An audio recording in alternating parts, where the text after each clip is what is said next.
to all of you. Okay. देखिए बेटे,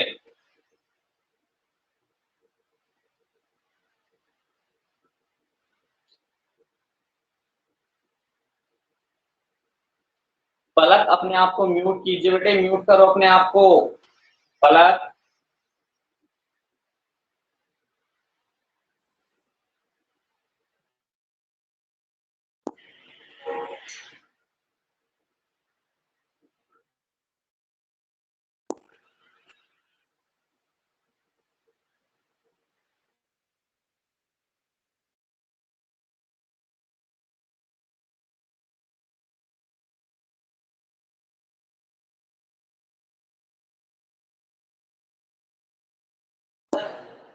आपकी फोटो आ रही है यहाँ पर।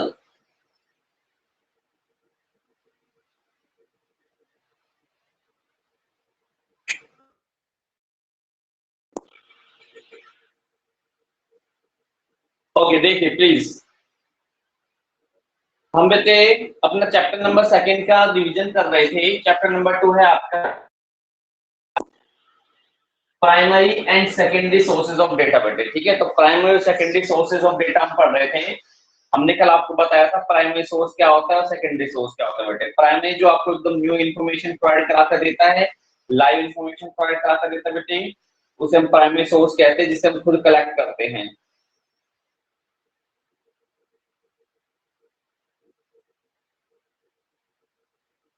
पलक, ये आपकी फोटो आ रही है यहाँ पर, मेरी नहीं आ रही बेटे। ठीक है, देखिए हम कह रहे थे बेटे कि प्राइमरी सेकेंडरी सोर्सेस वाला लेसन हम डिस्कस कर रहे थे, इसका रिवीजन हम कर रहे थे। प्राइमरी सोर्स ऑफ डेटा वो सोर्स ऑफ डेटा होता है जो इन्वेस्टिगेटर खुद जाके कलेक्ट करता है बेटे, ठीक है, जो वहां से ओरिजिन से उठाए जाते हैं और जो first hand information, live information आपको प्रोवाइड कराकर देते हैं, जिसपे हम रिलायबल हो सकते हैं, जिस पर हम ट्रस्ट कर सकते हैं बेटे, ठीक है, जिनसे हम अच्छा कंक्लूजन ड्रॉन कर सकते हैं, वो होते हैं प्राइमरी। सेकेंडरी जो ऑलरेडी कोई एजेंसी कलेक्ट कर चुकी है, या तो वो गवर्नमेंट एजेंसी है या फिर वो प्राइवेट एजेंसी है, they already collected the data, और अब हमें करना क्या है, उनसे जाके डाटा कलेक्ट करने होते बेटे। फिर हम पढ़ रहे थे प्राइमरी सोर्सेस के मेथड कौन कौन से होते हैं डाटा कलेक्ट करने का। हमने कल पढ़ा था पहला मेथड होता है डायरेक्ट पर्सनल इन्वेस्टिगेशन, जिसमें हम डायरेक्टली जाके डाटा कलेक्ट करते बेटे। सेकंड था इनडायरेक्ट ओरल इन्वेस्टिगेशन, इनडायरेक्टली हम क्या करते हैं, ठीक है, जिस पर्सन के बारे में इंफॉर्मेशन लेनी होती है उससे रिलेटेड पर्सन से हम इंफॉर्मेशन कलेक्ट करते हैं। थर्ड था information through local person and correspondence, ठीक है, तो लोकल पर्सन और कोरस्पोंडेंस के जरिए हम डाटा कलेक्ट करते हुए थे, ठीक है। तो ये थे। आज देखिए चौथा मेथड है information through questionnaire and schedule. Information through questionnaire and schedule. तो भाई अब हम शेड्यूल और क्वेश्चनेयर के जरिए डाटा कलेक्ट करेंगे बेटे, ठीक है। क्वेश्चनेयर तो आपको पता ही है, क्वेश्चनेयर की फॉर्म में होता है, ठीक है, जिसमें सर्टेन क्वेश्चंस होते हैं जिसके आंसर सामने वाले इंफॉर्मेंट से भरवाए जाते हैं, ठीक है, ये होता है क्वेश्चनेयर। देखिए अंडर दिस मेथड, तो क्वेश्चनेयर मेथड के अंदर the investigator prepare a questionnaire, तो जो इन्वेस्टिगेटर होता है बेटे एक क्वेश्चनेयर तैयार करता है, ठीक है, एक क्वेश्चनेयर तैयार करता है, उसमें कुछ क्वेश्चन डालता है, 10 12 15 जितने भी हैं वो क्वेश्चन वो डाल देता है बेटे, ठीक है, और अपने ऑब्जेक्टिव जो भी उसका ऑब्जेक्टिव है इंक्वायरी करने का, उससे रिलेटेड वो क्वेश्चन वहां डाल देता है, ठीक है, और बेटे सामने वाले की रिस्पॉन्स, सामने वाले से आंसर भरवाता है और अपना कंक्लूजन निकाल देता है। There are two ways of collecting information on the basis of questionnaire. तो questionnaire से बेटे information collect करने के दो मेथड होते हैं। सबसे पहला होता है मेलिंग मेथड, यानी मेल के जरिए हम उन्हें क्वेश्चनेयर भेजते हैं, ठीक है, मेलिंग मेथड। मेलिंग तो आपको पता ही है, आज के समय ईमेल बेटे कितना फेमस है, ईमेल के जरिए लोगों को इन्फॉर्मेशन भेजी जाती है। और सेकंड होता है एन्यूमरेटर मेथड।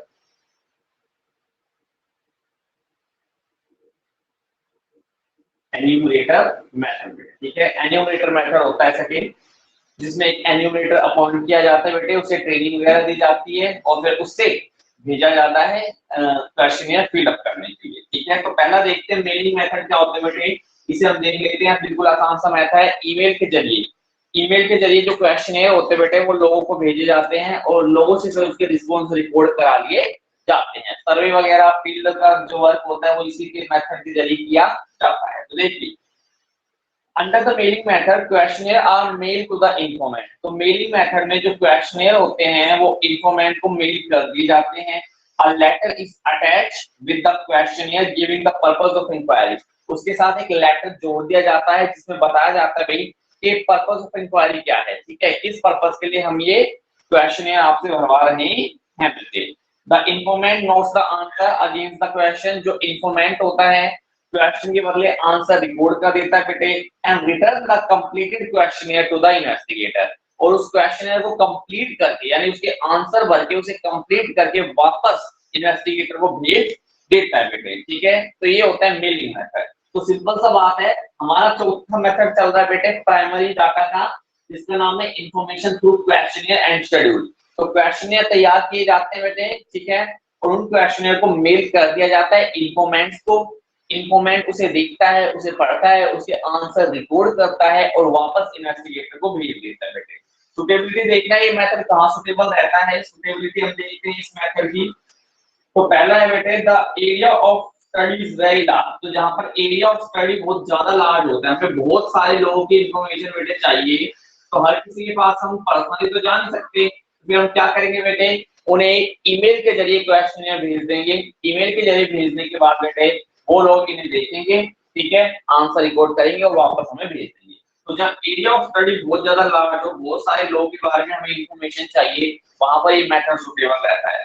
सेकंड है बेटे the informants are educated. Yes, जो इन्फॉर्मेंट है वो एजुकेटेड होने चाहिए, पढ़े लिखे होने चाहिए एंड मोर इंपॉर्टेंटली उनके पास स्मार्टफोन या कंप्यूटर एक्सेस होना चाहिए बेटे with internet connectivity is well. आपके पास इंटरनेट कनेक्टिविटी नहीं है या स्मार्टफोन या लैपटॉप नहीं है बेटे, तो फिर आप कैसे आंसर रिकॉर्ड कर पाओगे।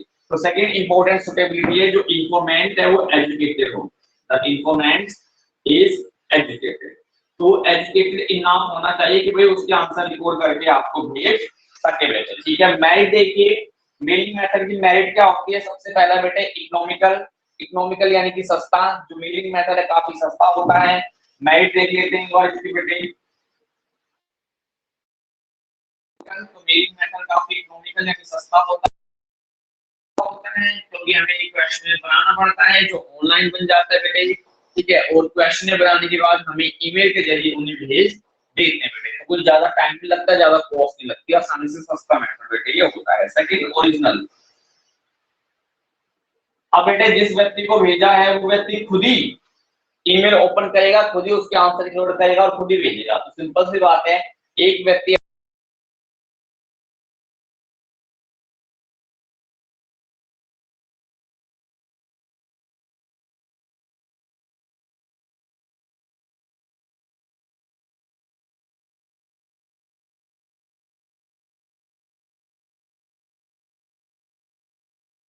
अपना रिलायबिलिटी करना भी काफी आसान हो जाता है बेटे।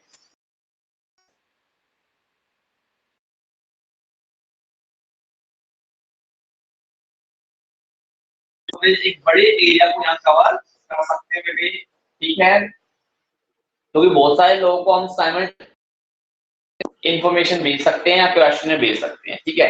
आफ्टर ऑल बस हमें एक ही चीज चाहिए, उनके ईमेल एड्रेस। अगर हमारे पास उनके ईमेल एड्रेस हैं तो उन्हें हम बेटे भेज देंगे क्वेश्चन और हमें उनके रिस्पॉन्स मिल जाएंगे, हमें उनके आंसर मिल जाएंगे। तो इसलिए एक वाइड कवरेज को कवर करता है ये मेथड बेटे।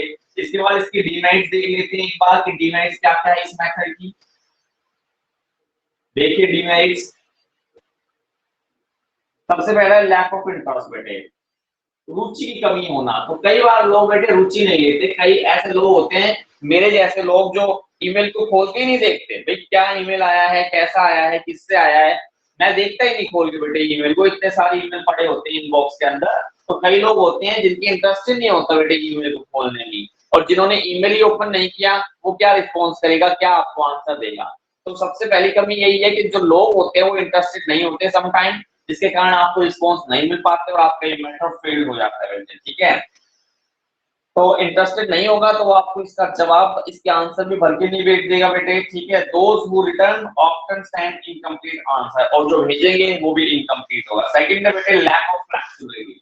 एक बार आपने जो क्वेश्चन बना लिया और आपने सेंड कर दिया बेटे, उसके बाद उसमें कोई चेंजेस नहीं हो सकते, कोई उसके अंदर चीज नहीं हो पाएगा। आपने क्वेश्चन बनाया, सेंड कर दे इन्फॉर्मेंट्स बेटे, क्या चेंज कर पाओगे उसके बाद? कुछ भी चेंज आप नहीं कर पाओगे। तो इसीलिए यहाँ पर फ्लेक्सिबिलिटी कमी होती है और फिक्सिबिलिटी ज्यादा होती है, स्थिरता ज्यादा देखने को मिलती है बेटे। ठीक है, तो once the email has been sent, the questionnaire has been sent, there is no flexibility। ठीक है, और थर्ड है बेटे लिमिटेड यूज। लिमिटेड यूज इसलिए है क्योंकि हर किसी को आप क्वेश्चनेयर के जरिए आंसर कलेक्ट नहीं कर सकते। केवल एजुकेटेड पढ़े लिखे लोग जिनके पास इंटरनेट एक्सेस होता है, इंटरनेट कनेक्टिविटी होते बेटे, उन्हीं लोगों को आप ये भेज सकते हो और वही लोग इसके आंसर आपको रिपोर्ट करके देंगे, बाकी लोग आपको नहीं दे पाएंगे। तो इसीलिए इस मेथड का यूज जो है काफी लिमिटेड होता है बेटे। ठीक है, फोर्थ इसकी लिमिटेशन है बाइस। तो सम टाइम ये आपको बाइस्ड इंफॉर्मेशन प्रोवाइड कराकर देता है, क्योंकि अगर बेटे इंफॉर्मेशन इंफॉर्मेशन जो आंसर है उसके व्यूज, उसके विचार या जो हमें रिस्पॉन्स मिलेगी वो भी बाइस्ड ही मिलेगी। फिफ्थ है लेस एक्यूरेसी कमी, सटीकता की कमी। ठीक है, तो the conclusion based on such investigation have only limited accuracy। तो इस मेथड में हमेशा limited accuracy देखने को मिलती है, because some question may be difficult and consequently accurate answer may not be offered। तो difficult question होंगे बेटे, उसके आंसर आपको नहीं देंगे लोग, तो इसीलिए यहाँ पर less accuracy देखने को मिलती है बेटे। तो ये था इंफॉर्मेशन फ्रॉम क्वेश्चन शेड्यूल। दो मेथड थे बेटे, मेलिंग मेथड और एन्यूमरेटर मेथड। मेलिंग मेथड मैंने अभी आपको पढ़ा दिया, अब आप आ जाइए एन्यूमरेटर मेथड पर। ठीक है, अब आप एन्यूमरेटर मेथड पर अब आ जाइए। देखिए देखिए मेलिंग मेथड में तो हमें करना क्या होता है, क्वेश्चनर बनाकर हम मेल कर देते हैं लोगों को मेल कर देते हैं बेटे, फिर लोग उसके आंसर रिकॉर्ड करके हमें भेज देते हैं। अब ये जो एन्यूमरेटर मेथड क्या होता है, उसमें होता क्या है बेटे, अलग से एक एन्यूमरेटर हमें अपॉइंट करना, ट्रेनिंग देनी होती है। ठीक है, अलग से हमें एक एन्यूमरेटर अपॉइंट करना होता है और we need to give him the training, और हमें उसे ट्रेनिंग देनी पड़ती है। ठीक है, अब देखिए दोनों में डिफरेंस क्या है। यहाँ पर जो एन्यूमरेटर होता है वो क्वेश्चनर को लेके खुद जाएगा, सामने वाले से आंसर पूछेगा और खुद रिकॉर्ड करेगा बेटे, खुद। वो क्वेश्चनर हैंड ओवर नहीं कर रहा सामने वाले को, खुद रिकॉर्ड कर रहा है बेटे। ठीक है, खुद रिकॉर्ड कर रहा है, जबकि यहाँ पर हमने ईमेल के जरिए क्वेश्चनर भेज दिए, उन्होंने पढ़े, उन्होंने आंसर कर दिए बेटे। तो दोनों में ये डिफरेंस होता है। और जो एन्यूमरेटर मेथड में जो बेटे क्वेश्चनर को फिलअप किया जाता है, उन्हें क्वेश्चनर ना कहकर शेड्यूल बोलते हैं हम। ठीक है, शेड्यूल बोलते हैं। शेड्यूल इसलिए बोलते हैं बेटे बिकॉज जो क्वेश्चनियर है उसे फिलअप वो खुद लोग नहीं कर रहे, उसे इन्वेस्टिगेटर फिल कर रहा है। ठीक है, इन्वेस्टिगेटर सामने वाले से इंफॉर्मेशन लेकर, सामने वाले से बेटे क्वेश्चन करके जो आंसर मिला उस आंसर को खुद रिकॉर्ड कर रहा है, इसीलिए हम इसे शेड्यूल बोल रहे हैं बेटे। इसमें एक कमी थी भाई, ये केवल एजुकेटेड लोग ही इसके जरिए बेटे इंफॉर्मेशन दे सकते हैं, यहाँ पर अनएजुकेटेड लोगों से भी हम इंफॉर्मेशन ले सकते हैं। तो जो इन्वेस्टिगेटर होगा या जिसे हम एन्यूमरेटर कह रहे हैं बेटे, एन्यूमरेटर खुद जाके उनसे बात करेगा, उनसे पूछेगा, उनसे आंसर पूछेगा और जो वो आंसर देंगे बेटे वो खुद रिकॉर्ड कर लेगा। तो लोगों को खुद अपने आंसर रिकॉर्ड करने की आवश्यकता नहीं है, उन्हें बस मुंह जबानी ओरली आंसर देने की आवश्यकता है, उसके बाद जो एन्यूमरेटर होगा वो खुद रिकॉर्ड करेगा। तो जो अनएजुकेटेड लोग होते हैं, ठीक है, जो कम पढ़े लिखे लोग होते हैं, उनसे भी यहाँ पर हम इंफॉर्मेशन ऑब्टेन कर लेते हैं, कलेक्ट कर लेते हैं। देखिए बुक की लैंग्वेज एक बार पढ़ता हूं आपके लिए कि अंडर एन्यूमरेटर मेथड के अंदर a questionnaire is prepare according to the purpose of inquiry. तो जो क्वेश्चनियर है वो पर्पस ऑफ इंक्वायरी के अनुसार तैयार किए जाते हैं। The enumerator himself approach the informant. जो एन्यूमरेटर होगा वो खुद इन्फॉर्मेंट के पास जाएगा बेटे, जिससे उसे इंक्वायरी लेनी है, जिससे उसे इन्फॉर्मेशन लेनी है, उसके पास खुद वो जाएगा with the questionnaire के साथ, the questionnaire which is filled by the enumerator themselves। जो questionnaire enumerator खुद themselves का मतलब है खुद जो भरेगा बेटे, by putting the question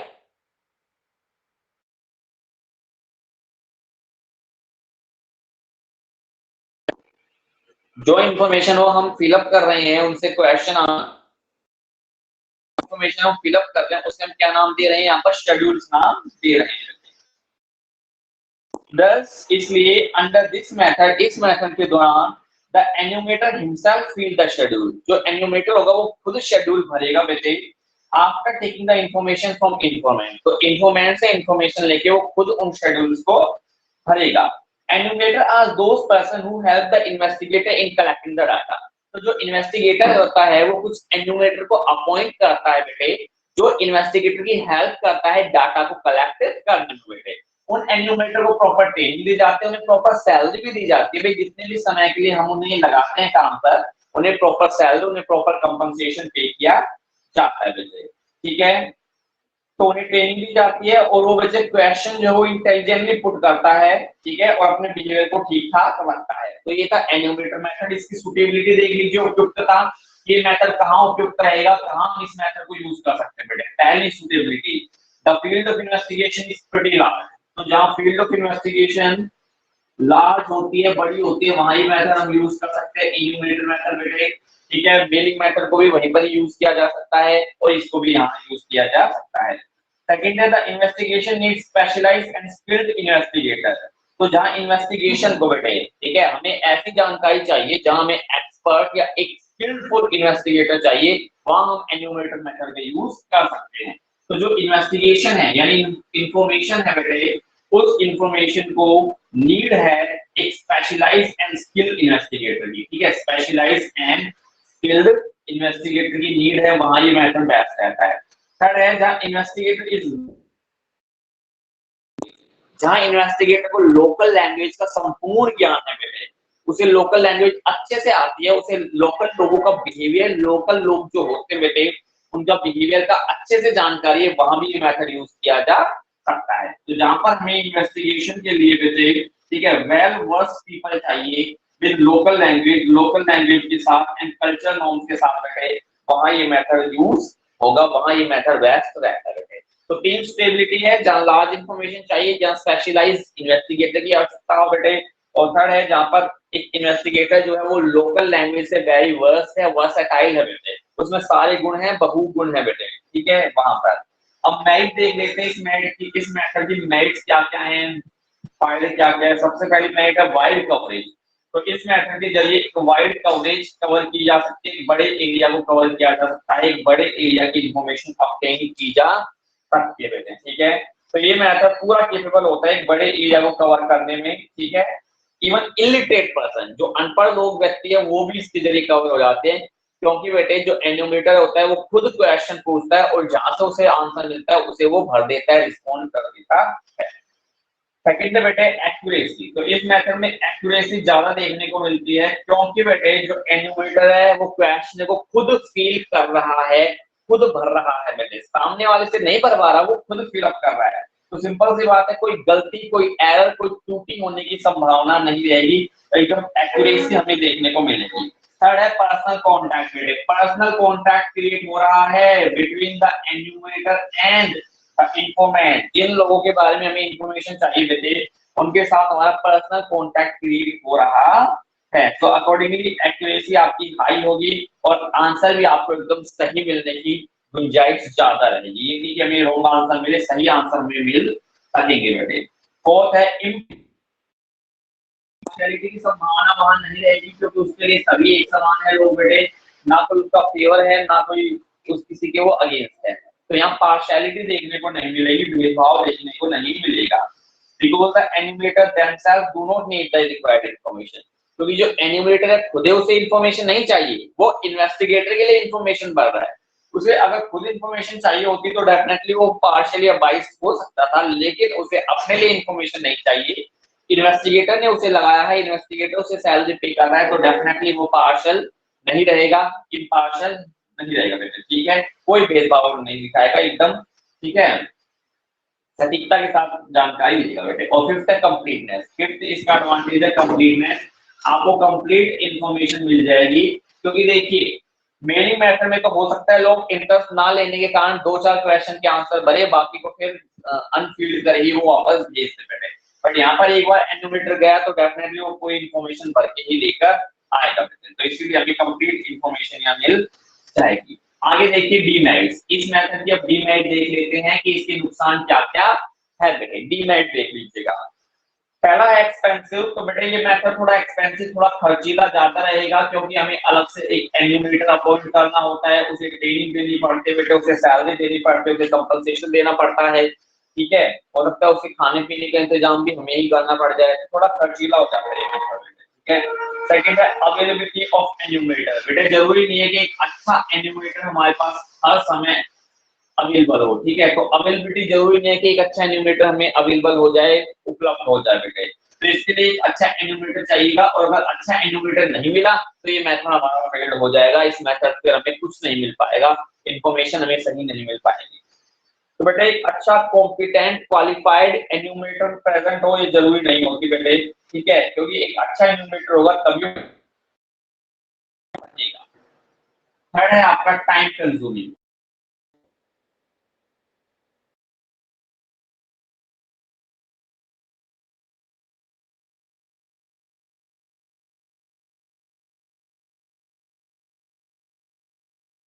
जिसके कारण हर पर्सन के साथ हमें एक्स्ट्रा टाइम देना पड़ेगा, एक्स्ट्रा बेटे, ठीक है, टाइम देना पड़ेगा, हर पर्सन से जाके इन्फॉर्मेशन लेनी पड़ेगी, तो बहुत ज्यादा समय लग जाएगा, बहुत ज्यादा समय लग जाएगा। देखिए हर पर्सन के पास पर्सनली जाएंगे, फेस टू फेस कांटेक्ट में जाएंगे, इन्फॉर्मेशन अपडेट करेंगे बेटे, तो बहुत ज्यादा टाइम लग जाएगा, तो एक टाइम कंज्यूमिंग मेथड है बेटे ये, ठीक है, तो इसीलिए इसका एक नुकसान है कि भाई ये टाइम कंज्यूमिंग मेथड होता है। Fourth है not suitable for private investigation बेटे, not suitable for private investigation। तो जो प्राइवेट प्राइवेट समझ रहे हो ना बेटे, निजी जानकारी, तो लोग अपनी निजी जानकारी, अपनी प्राइवेट इन्वेस्टिगेशन शेयर करना पसंद नहीं करते, तो अगर हमें किसी की प्राइवेट इंफॉर्मेशन चाहिए, कोई निजी जानकारी चाहिए बेटे, तो ये वाला मेथड फेल हो जाएगा, क्योंकि कोई भी व्यक्ति अपनी पर्सनल इंफॉर्मेशन, अपनी प्राइवेट इंफॉर्मेशन दूसरे के साथ शेयर नहीं करता। इंडिया में तो बिल्कुल ही नहीं करते बेटे, इंडिया में तो लोग झिझकते हैं अपनी इंफॉर्मेशन शेयर करने को लेकर, तो इसीलिए जब अगर बात प्राइवेट इन्वेस्टिगेशन की आएगी या प्राइवेट इंफॉर्मेशन की आएगी, तो ये मेथड जनरली आपका फेल हो जाता है बेटे, ठीक है। इस मेथड को जनरली गवर्नमेंट इंस्टीट्यूशन ज्यादा यूज करते हैं बेटे। और फिफ्थ है पार्शियलिटी, यहाँ पर हमें पार्शियलिटी भी देखने को मिल सकती है, भेदभाव देखने को मिल सकता है। If the enumerator is partial, अगर एन्यूमरेटर यानी वो क्वेश्चन आंसर भरने वाला खुद पार्शियल है, उसके विचार, उसके थॉट खुद अगर पार्शियल है बेटे, तो फिर उसके जो रिस्पॉन्स है वो भी हमें पार्शियली देखने को मिलेगा, जिस पर हम बेटे विश्वास नहीं कर पाएंगे। तो ये था हमारा information through questionnaire and schedule बेटे। क्वेश्चनियर शेड्यूल के दो मेथड होते हैं, मेलिंग मेथड बेटे सिंपल सा, जिसमें हम मेल कर देते हैं लोगों को, एजुकेटेड लोगों को मेल कर देते हैं और वो आंसर रिकॉर्ड करके हमें वापस भेज देते हैं। दूसरा होता है एन्यूमरेटर मेथड, जिसमें एक हम, ठीक है, एन्यूमरेटर को अपॉइंट करते बेटे, एन्यूमरेटर ऐसा पर्सन होता है जो बेटे आंसर रिकॉर्ड करता है इन्वेस्टिगेटर के लिए, ठीक है। आगे देखिए नेक्स्ट टॉपिक है construction of a good questionnaire. तो अब हमें गाइडलाइंस फॉलो करनी है कि एक गुड क्वेश्चनियर बनाने के लिए हमें कौन कौन सी गाइडलाइन फॉलो करनी चाहिए। तो मैं इसको मिटा देता हूं बेटे।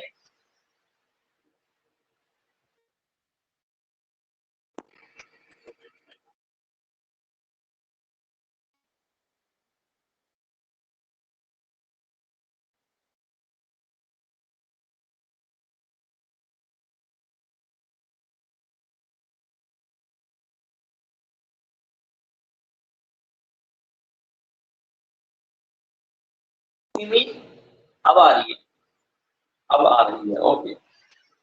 देखिए qualities of a good questionnaire, एक अच्छा क्वेश्चनियर बनाते समय हमें किन किन बातों का ध्यान रखना चाहिए। देखिए qualities of a good questionnaire, तो पहली क्वालिटी देखिए कौन सी होना जरूरी है, लिमिटेड नंबर ऑफ क्वेश्चन बेटे। देखिए क्वेश्चन की संख्या बहुत ज्यादा नहीं होनी चाहिए, लिमिटेड नंबर ऑफ क्वेश्चन हम अगर उसमें डालेंगे तो वो बेटर रहेगा बेटे, क्योंकि एक लेंथी क्वेश्चन जब हो जाता है तो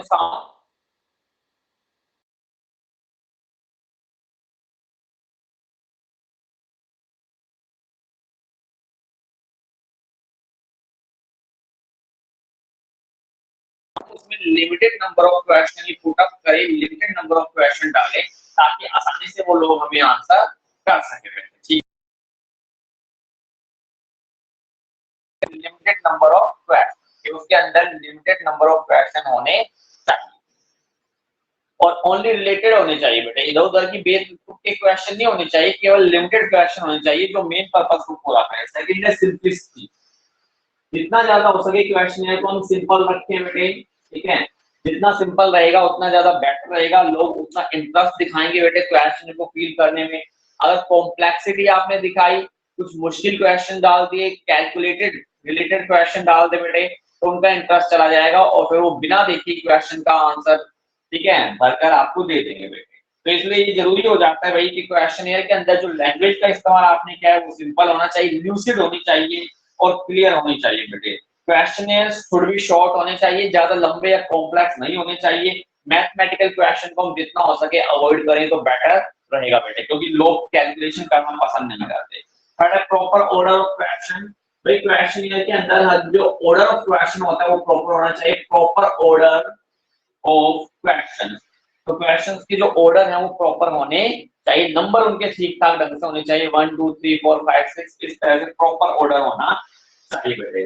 फोर्थ है नो अनडिजायरेबल क्वेश्चन, कोई बेटे अनडिजायरेबल क्वेश्चन नहीं होना चाहिए।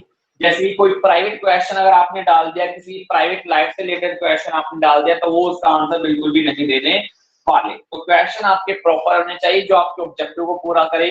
कोशिश कीजिए कि भाई प्राइवेट क्वेश्चन से हम बचे, प्राइवेट क्वेश्चन हम नहीं डालें, क्योंकि लोग प्राइवेट इंफॉर्मेशन शेयर करना पसंद नहीं करते। फिफ्थ बेटे non controversial, non controversial, controversy का मतलब समझते हो ना बेटे, कंट्रोवर्सी क्रिएट करना, बेफालतू कंट्रोवर्सी क्रिएट करना, मुद्दा बनाना बेटे। तो कोई भी क्वेश्चन ऐसा नहीं होना चाहिए जिससे मुद्दा बने या कोई कंट्रोवर्सी क्रिएट हो बेटे, ठीक है। सिंपल साफ सुथरे क्वेश्चन, ल्यूसिड क्वेश्चन आपको डालने हैं, कोई कंट्रोवर्शियल क्वेश्चन आपको नहीं डालने बेटे, अदरवाइज बेवजह का मुद्दा बनेगा, आप हाईलाइट होगे और हो सकता है फिर आपको इन्फॉर्मेशन पूरी ना मिल दे बेटे। तो क्वेश्चन है बेटे, क्वेश्चन जो है सीधे इंपार्शियल होने चाहिए, उसमें धर्म के बारे में बातचीत ना हो तो बेटर रहेगा। धर्म के बारे में बात होगी फिर कंट्रोवर्शियल क्रिएट होगी बेटे, ठीक है, मुद्दा बनेगा फिर। सिक्स है कैलकुलेशन, तो बेटे कैलकुलेशन नहीं होनी चाहिए उसके अंदर, मैथमेटिकल क्वेश्चन से आप बचें बेटे, सिंपल सी बात है, कैलकुलेटेड रिलेटेड क्वेश्चन नहीं होने चाहिए, ठीक है। Investigator himself should do the calculation, अगर कैलकुलेशन है तो इन्वेस्टिगेटर खुद वो कैलकुलेशन करे, लोगों को करने के लिए ना दे बेटे, तभी बेटर रहेगा, अदरवाइज फिर लोग कैलकुलेशन नहीं करते।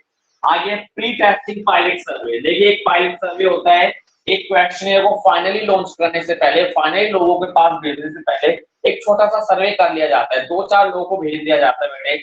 उन 2-4 लोगों के जो रिस्पॉन्स आते हैं, उनके जो व्यूज ओपिनियन आते हैं, उन्हें हम रिकॉर्ड कर लेते हैं और उनके ओपिनियन के आधार पर अगर हमें कोई कमी लगती है अपने क्वेश्चनियर में तो उसे फिर हम सुधार लेते हैं बेटे। तो इसीलिए हमेशा एक क्वेश्चनियर को फाइनली लॉन्च करने से पहले उसकी प्री टेस्टिंग कर लेनी चाहिए पायलट सर्वे के जरिए, ठीक है। तो एक क्वेश्चनियर को हम प्री टेस्टिंग करेंगे किसके जरिए, पायलट सर्वे।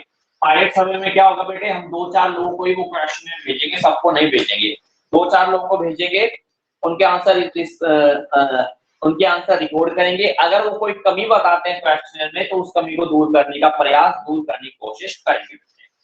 एक है इंस्ट्रक्शन, भाई क्वेश्चन आपको किस तरह से फिल करना है, किस तरह से भरना है, उसके प्रॉपर इंस्ट्रक्शन हम उन्हें देंगे, ठीक है, प्रॉपर दिशा निर्देश देंगे कि भाई आपको टिक मार्क करना है, ठीक है, या गोले काले करने, ब्लैक सर्कल करना है, क्या करना है आपको सब बताया जाएगा बेटे।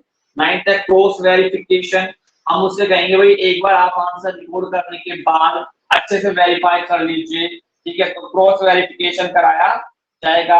10th है रिक्वेस्ट फॉर रिटर्न, हम उनसे रिक्वेस्ट करेंगे भाई कि जैसे ही आप क्वेश्चन भर देते हो तो प्लीज इसे हमें रिटर्न कर दे, रिक्वेस्ट टू रिटर्न, कि जैसे ही आपने क्वेश्चन फिलअप कर दिया, भर दिया, इसे आप वापस इन्वेस्टिगेटर को रिटर्न कर देते, ठीक है, इस तरह से। अब ये था आपका topic quality of a good question है। अब नेक्स्ट टॉपिक आपका आ रहा है टाइप ऑफ क्वेश्चन, किस तरह के क्वेश्चन हम डाल सकते हैं बेटे, ठीक है, किस तरह के क्वेश्चन हम भर सकते हैं क्वेश्चनियर के अंदर, ये अब आपका नेक्स्ट टॉपिक आ रहा है। तो देखिए नेक्स्ट टॉपिक देखिए, type of question that can be filled in the questionnaire.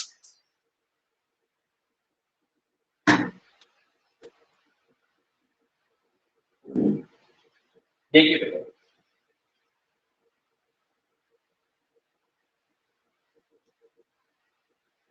Next topic है कि क्वेश्चनियर के अंदर किस तरह के क्वेश्चन हम डाल सकते हैं, किस तरह के क्वेश्चन हम भर सकते हैं, type of question, types of question. तो सबसे पहले देखिए किस टाइप के क्वेश्चन हम बता पाएंगे बेटे। सबसे पहला है सिंपल अल्टरनेटिव क्वेश्चन। तो क्वेश्चनियर के अंदर जो क्वेश्चनियर हम बनाएंगे उसके अंदर हम सिंपल अल्टरनेटिव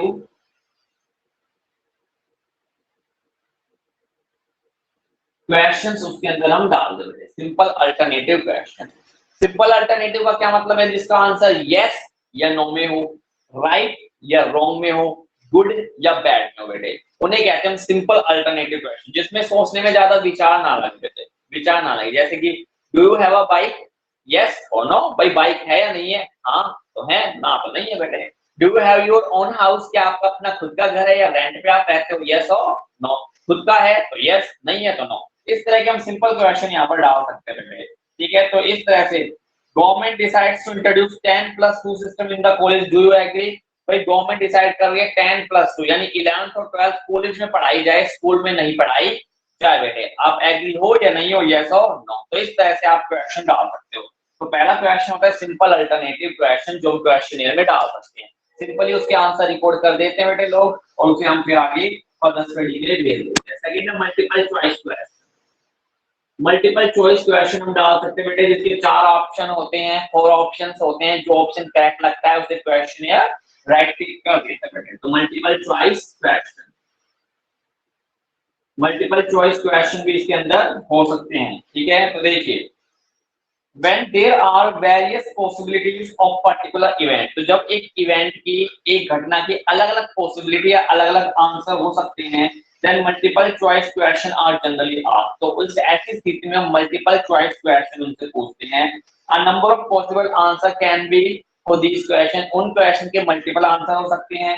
जो इंफॉर्मेंट है बेटे उसे राइट आंसर पर टिक कर देता है। जैसे for example what is your mode of convenience from home to school, तो आपसे पूछा गया है भाई होम टू स्कूल, घर से स्कूल जाने के लिए आप किस कन्वेंस का यूज करते हो, किस साधन का प्रयोग करते हो।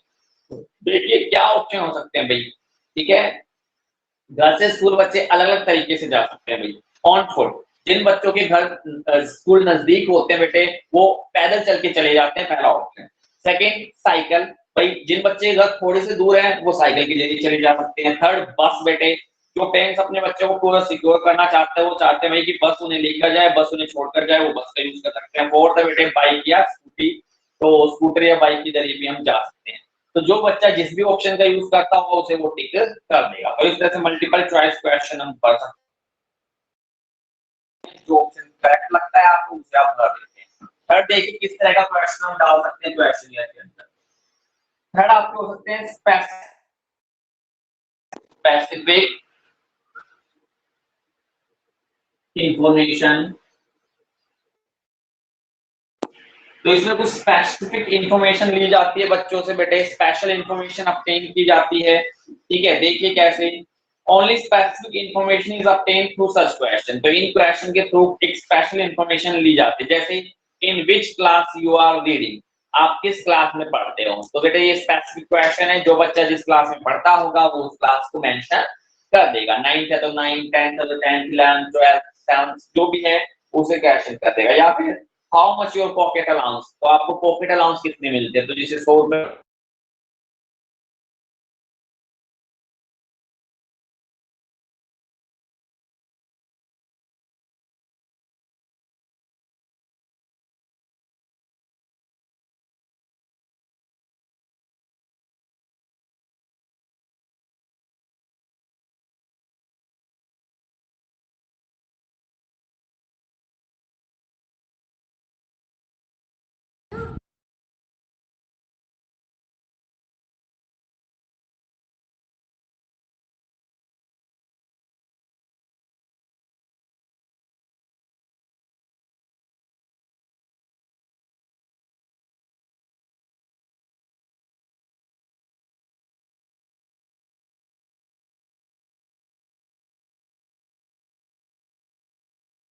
ये सारे कॉमर्स के टॉपिक है बेटे, तो इनके ऊपर आपसे पूछा जा सकता है। या फिर how can price in India be control, आपसे सजेशन मांगा जा सकता है कि इंडिया में प्राइस कैसे कंट्रोल किए जा सकते हैं।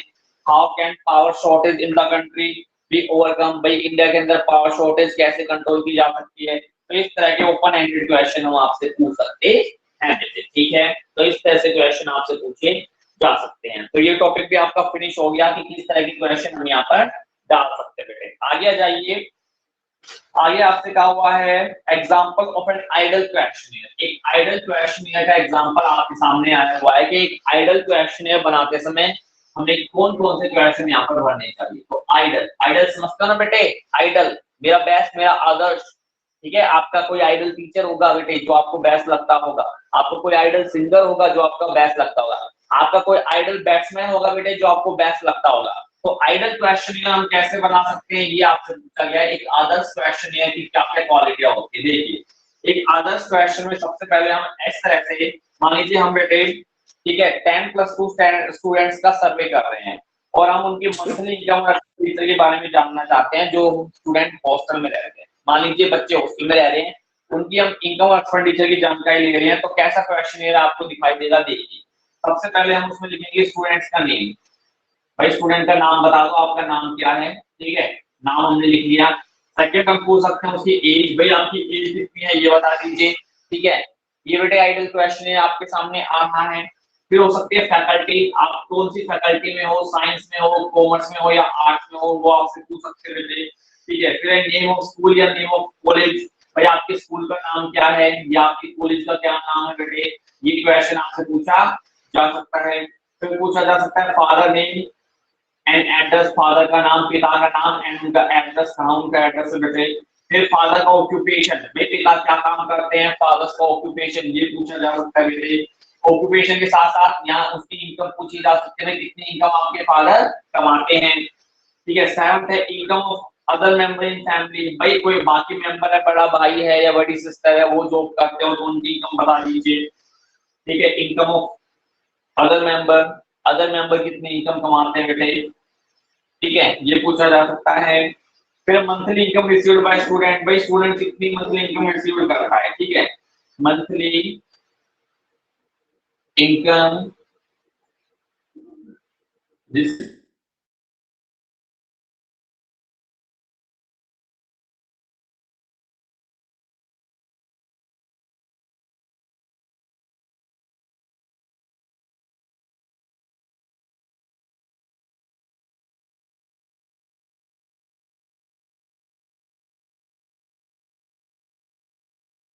तो इस तरह से मंथली इनकम हो सकती है। नौवें पार्ट में हम उनके मंथली एक्सपेंडिचर देख लेते हैं भाई कि मंथली एक्सपेंडिचर कितना आया बेटे, ठीक है। मंथली एक्सपेंडिचर में सबसे पहले स्कूल फीस होती है, स्कूल फीस कितनी लगी। फिर होता है स्टेशनरी चार्जेस, के स्टेशनरी के चार्जेस यानी बुक वगैरह, नोटबुक वगैरह कितने के लगते हैं बेटे। थर्ड हो सकती है बुक, मेन बुक जो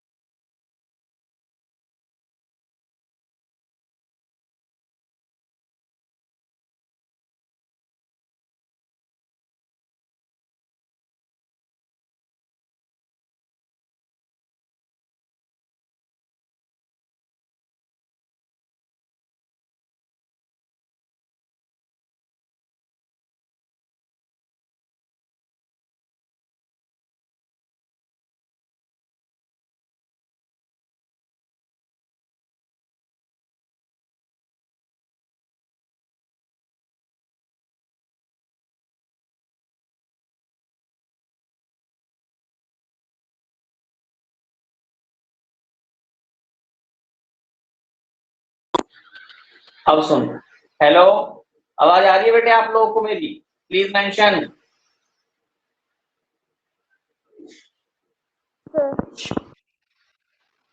अभी पहले आवाज चली गई, ठीक है बेटे, थोड़ी अभी 1 या 2 मिनट पहले। Yes sir. ओके, मे भी शायद नेटवर्क इशू है। चलिए, तो मंथली एक्सपेंडिचर आपका हो गया। इस तरह से हम क्वेश्चन में बना सकते हैं। फिर is your monthly income enough for you, फिर हम उनसे पूछ सकते हैं 10th पॉइंट में कि जो आपको मंथली इनकम मिलती है, is your monthly income enough for you, क्या आपके लिए पर्याप्त है। 11th में हम पूछ सकते हैं 11वें क्वेश्चन में बेटे, ठीक है, 11वें में हमने ये पूछा कि भाई आपकी मंथली इनकम इनफ है या नहीं है, ठीक है। और फिर हम ये पूछ सकते हैं कि अगर आपकी मंथली इनकम इनफ नहीं है तो how do you suppose to increase it, आप अपनी मंथली इनकम को कैसे बढ़ाओगे। और लास्ट बेटे हम पूछ सकते हैं can you save anything from your monthly income, क्या आप अपनी मंथली इनकम में से कुछ बचाते हो, कुछ सेव करके चलते हो? If yes, under which of the above noted heads of expenditure can you save? फिर जो हमने एक्सपेंडिचर बताए उसमें से कौन से हेडिंग में आप अपना खर्चा बचा लेते बेटे? तो इस तरह से ये एग्जांपल है आपके क्वेश्चनियर का बेटे जो इन्होंने बता रखा है, दे रखा है, ठीक है।